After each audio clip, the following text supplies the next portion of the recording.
To basic educator में आप सभी का स्वागत है साथियों। एक काफ़ी लंबे समय से बात चल रही कि 8 सीपीसी आने के बाद हमारी सैलरी कितनी हो सकती है। तो बहुत ही आसान सी कैलकुलेशन के माध्यम से आपको बताता हूँ कि आपकी सैलरी लगभग 8 सीपीसी आने के बाद कितनी हो सकती है। इसमें थोड़ा बहुत डिफरेंस हो सकता है क्योंकि हमें अभी पता नहीं है कि गवर्नमेंट कितना इंक्रीज़ करेगी, तो एक अप्रॉक्सीमेट वैल्यू लेके हम उस कैलकुलेशन को करेंगे। तो सब पहले पे लेवल 8 से बात करते हैं। और जैसे कि आपको पता है साथियों कि यहाँ पे एक फिटमेंट फैक्टर की बात चलती है कि पिछली बार फिटमेंट फैक्टर इतना था और मतलब उससे पहले इतना था।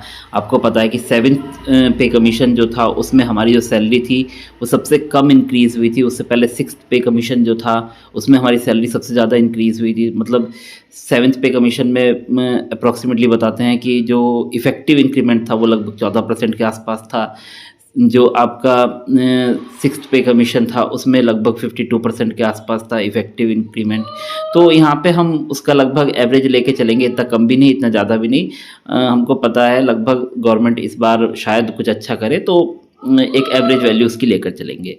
तो पे लेवल 8 की बात कर लेते हैं। तो पे लेवल 8 की हम यहाँ पे थोड़ी कैलकुलेशन में आपको कॉम्प्लेक्स लग सकती है, वो क्लियर कर देता हूँ कि पे लेवल 8 पे जो हमारी बेसिक सैलरी है तो वो हमारी 47,600 है। अब आप बोलेंगे कि 47,600 है तो ठीक है, इसकी 160 से हम मल्टीप्लाई क्यों कर रहे हैं। तो साथियों मैं आपको बता देता हूँ कि अभी आपका जो डीए है, यहाँ पे देखिए बेसिक प्लस डीए लिखा है मैंने ऊपर एट द रेट ऑन क्या है 1 जनवरी 2026 को बेसिक प्लस डीए आपका कितना होगा। तो 47,600 आपका बेसिक है और डीए इस समय आपका 53% है। तो डीए 53% होने का मतलब ये है कि सपोज अभी जनवरी वाला भी डीए बढ़ना है और जुलाई वाला भी डीए बढ़ना है। तो जनवरी वाला डीए मान लो 4% बढ़ता है तो 57 हो जाएगा। जुलाई वाला डीए सपोज 3% बढ़ता है तो आपका डीए मान लीजिए फिर वो 60% हो जाएगा। तो मैंने 60 लगाया है, ये 61 भी हो सकता है गवर्नमेंट 4% बढ़ा दे। तो एक अप्रॉक्सीमेट अंदाज़ा है कि जब 1 जनवरी 2026 होगा उस समय आपका जो डीए होगा वो 60% होगा। तो इसलिए मैंने बेसिक प्लस डीए के लिए क्या किया है, बेसिक का 160% कर दिया है, वो बेसिक प्लस डीए हो जाएगा। तो 47,600 का अगर मैं 160% निकालता हूँ तो 76,160 रुपये निकलता है। तो ये आपको समझ में आ गई है कि 160% क्यों किया है, बेसिक प्लस डीए का। बेसिक आपका 47,600 है और डीए आपका 60% है। तो उन दोनों को जब जोड़ेंगे बेसिक और डीए को तो 76,160 रुपये आपकी 1 जनवरी 2026 में सैलरी होगी। अब ये मैं मान के चलिए कि जो 1 जनवरी 2026 में लग रहा है उसकी सैलरी लगाई है। आप लोग जो है वो इंक्रीमेंट लग चुके होंगे आपके 1 जनवरी को, तो उसके अकॉर्डिंग मैं अभी आपको कैलकुलेशन करने का तरीका बता दूंगा कि आपको क्या जोड़ना है। तो अभी मैं एक मान के चल रहा हूँ 1 जनवरी 2026 में जिसकी जो नौकरी लग रही है उसकी कितनी सैलरी होगी। तो ये हो गया। फिर उसके बाद जैसे मैंने आपको बताया 7th पे कमीशन में जो इफेक्टिव इंक्रीमेंट था वो आपका 14% के आसपास था। उससे पहले 6th पे कमीशन में शायद 52% के आसपास था, हाँ शायद लगभग। तो हम ये मान के चल रहे हैं कि गवर्नमेंट थोड़ा इस बार बढ़ा के देगी और लगभग इफेक्टिव इंक्रीमेंट जो है हमें 25% के आसपास देखने को मिल सकता है। अब इफेक्टिव इंक्रीमेंट क्या होता है ये समझ लीजिए। आपने फिटमेंट फैक्टर बहुत सुना होगा। फिटमेंट फैक्टर क्या है बेसिकली कि आपका जो प्रेजेंट बेसिक है, प्रेजेंट बेसिक के बाद आपका जो 8th पे कमीशन के बाद जो नया बेसिक होगा वो लाने में जिस नंबर से मल्टीप्लाई की जाएगी। मान लीजिए यहाँ पे 47,600 है और यहाँ पे मैं नया बेसिक जो बना रहा हूँ आपका 95,200 बना रहा हूँ। तो यहाँ पे फिटमेंट फैक्टर क्या होगा मैं वो बता देता हूँ आपको। फिटमेंट फैक्टर मैं आपको बता देता हूँ। तो आप एक चीज़ ध्यान दीजिए कि यहाँ पे आपका जो पहले बेसिक है वो 47,600 है। तो उसके बाद नया बेसिक यहाँ पे क्या आ रहा है 95,200। तो अगर आप 47,600 को डबल करेंगे तो 95,200 हो रहा है, यानी कि दुगना हो रहा है बेसिक आपका, एक तरीके से ये मान के चलिए। तो बेसिक दुगना हो रहा है, इसका मतलब क्या है आपका जो फिटमेंट फैक्टर है वो यहाँ पर क्या है 2 है। तो फिटमेंट फैक्टर 2, अब आप कहेंगे कि उस टाइम तो हमारा फिटमेंट फैक्टर बहुत ज़्यादा था, यहाँ पे फिटमेंट फैक्टर आपने इतना कम क्यों लिया है? तो मैं आपको बता देता हूँ कि जब 6th पे कमीशन से 7th पे कमीशन आया था, उस समय आपका जो डीए था वो बहुत ज़्यादा था। उस समय जो डीए था आपका 125% डीए चल रहा था जब 7th पे कमीशन लागू हुआ था। इस बार जो है आपका डीए इतना ज़्यादा नहीं है, 60% ही आपका डीए रहेगा, लगभग आधा रहेगा। तो इसी वजह से आपको फिटमेंट फैक्टर जो है यहाँ पे थोड़ा देखने में कम लगेगा। इफेक्टिव इंक्रीमेंट ज़्यादा होते हुए भी आपको फिटमेंट फैक्टर यहाँ पे कम देखने को मिलेगा। ये 2.93 नहीं होने वाला है। क्यों? क्योंकि इस बार डीए आपका इतना ज़्यादा नहीं है। पिछली बार डीए आपका 125% था, डबल था, इस वजह से आपको फिटमेंट फैक्टर वो देखने में ज़्यादा लगता था। इफेक्टिव इंक्रीमेंट कम था, बट यहाँ पे मैं इफेक्टिव इंक्रीमेंट ज़्यादा लेके चल रहा हूँ, बट फिटमेंट फैक्टर फिर भी कम है। क्यों? क्योंकि यहाँ पे आपका फिटमेंट फैक्टर कम होने का वही एक रीज़न है कि आपका डीए इस समय बहुत कम है पिछले बार के मुकाबले। पिछली बार 125 था, इस बार आपका 60%। तो बेसिकली आपका फिटमेंट फैक्टर अगर समझे, क्योंकि आप समझ सकते हैं कि फिटमेंट फैक्टर की मैंने बात नहीं की, तो फिटमेंट फैक्टर यहाँ पे लगभग मैं 2 मान के चल रहा हूँ। 2 मैंने यहाँ पे कुछ भी नहीं किया है अपनी तरफ से। यहाँ पे क्या है, मैं आपको पूरी कैलकुलेशन बता रहा हूँ और मैं उसके आधार पे ये फिटमेंट फैक्टर 2 आया। फिटमेंट फैक्टर मैंने सीधा सीधा 2 से मल्टीप्लाई नहीं किया है कि अपनी मर्जी से कर दूं। तो यहाँ पे देखिए क्या है कि आपका 76,160 रुपये आपका बेसिक बन रहा है। अब मैं मान के चल रहा हूँ कि इफेक्टिव इंक्रीमेंट जो होगा इस बार 25% होगा। गवर्नमेंट ने पिछली बार 14% बढ़ाया था। मैं फिर भी होपफुल हूँ, बहुत ज़्यादा होपफुल हूँ और मान के चल रहा हूँ कि इफेक्टिव इंक्रीमेंट जो होगा वो कितना होगा, 25% होगा। तो इफेक्टिव इंक्रीमेंट 25% में होने का मतलब क्या है, बेसिक प्लस डीए का जो भी 25% है, यहाँ पे 19,040 रुपये बनता है। तो ये इफेक्टिव इंक्रीमेंट लग के जो आपकी टोटल सैलरी बनेगी वो बनेगी आपकी 95,200। तो ये आपकी इफेक्टिव सैलरी बेसिक पे, जो नया बेसिक पे होगा वो बन जाएगा। अब यहाँ पे मैंने आगे डीए की बात नहीं की है। क्यों?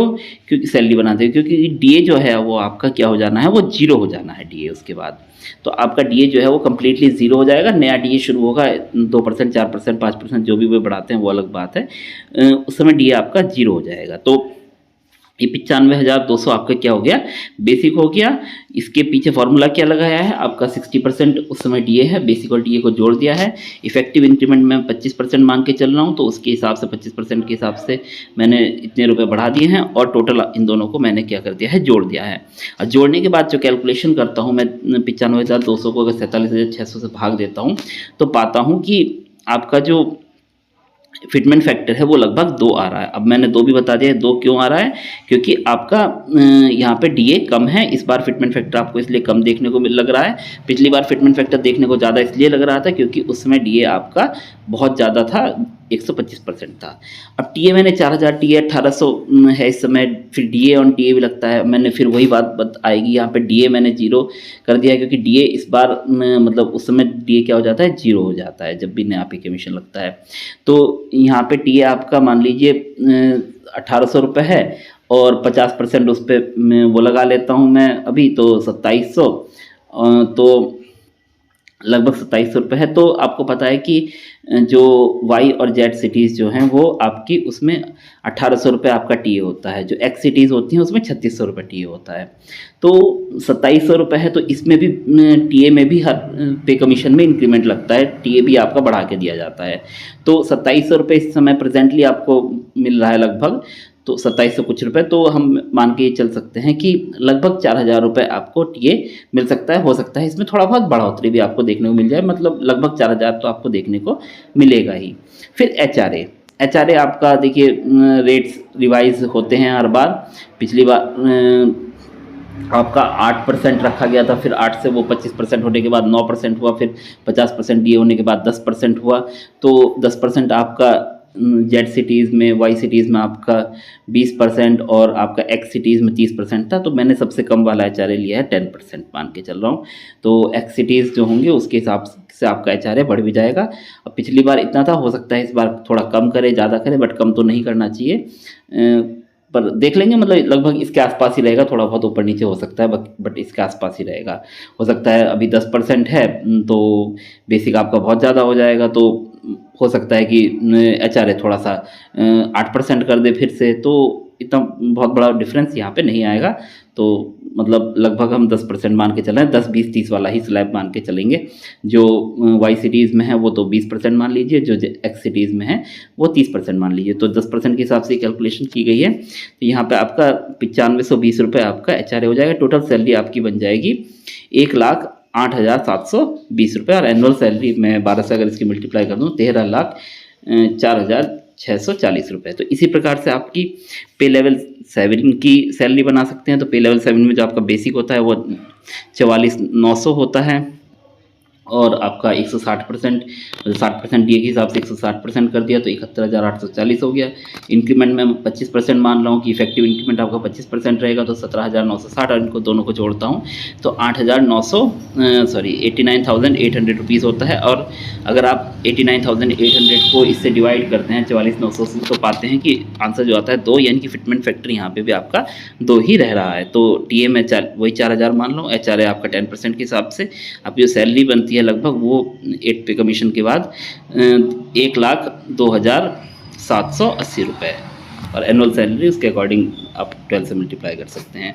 पे लेवल 6 की जो आपकी जॉब है उसमें आपका बेसिक पे 35,400 रहता है तो उसके 160% के अकॉर्डिंग जो बेसिक प्लस डीए नया हो जाना चाहिए वो आपका 56,640 होना चाहिए। इफेक्टिव इंक्रीमेंट में 25% मान रहा हूँ तो 14,160 रुपये। तो टोटल आपकी लगभग 70,800 रुपये आपकी सैलरी बन जाएगी। तो फिटमेंट फैक्टर वहीं यहाँ पे भी 2 ही बैठ रहा है अपने आप ही ऑटोमेटिकली, इसमें कुछ दिमाग नहीं लगाया गया है, अपने आप ही वो 2 बैठ रहा है। टीए आपका 4,000 मान के चल रहे हैं, HRA आपका 10% मान के चल रहे हैं तो आपकी जो इफेक्टिव सैलरी है वो लगभग 81,880 रुपये बनेगी। और टोटल एनुअल जो सैलरी है उसके आप 12 से मल्टीप्लाई करके अपनी जो सैलरी है वो कैलकुलेट कर सकते हैं। तो इस प्रकार से अन्य अन्य पे लेवल की सैलरी आप लोग कैलकुलेट कर सकते हैं। इसमें देखिए HRA जो है वो 10% है, वाइल सिटीज़ है तो आप 20% के हिसाब से काउंट कर लीजिए और आप एक्स सिटीज़ में है तो 30%। सपोज कोई दिल्ली में जॉब करता है या कोलकाता में या हैदराबाद में या चेन्नई में तो उनका 30% HRA है तो 30% HRA के हिसाब से आप कैलकुलेट कर लीजिए कि आपका जो HRA है वो कितना बैठता है, उस हिसाब से आपकी सैलरी जो है वो कितनी यहाँ पर बैठेगी। तो ये जो है आपका बेसिक सी कैलकुलेशन है 8 पे कमीशन के बाद आपकी सैलरी कितनी बैठ सकती है। और इसमें बस वही चीज़ है कि मैंने ग्रॉस सैलरी नहीं बताई है। ग्रॉस सैलरी में आपका फिर NPS का गवर्नमेंट सब्सक्रिप्शन मतलब गवर्नमेंट जो कंट्रीब्यूशन है वो सब चीज़ें भी जुड़ जाती हैं तो फिगर और बड़ी दिखने लगती है। बट मैं जो एक्चुअली में आपको मिलना है उसके बारे में बात कर रहा हूँ, कोई डिडक्शन की बात नहीं की है।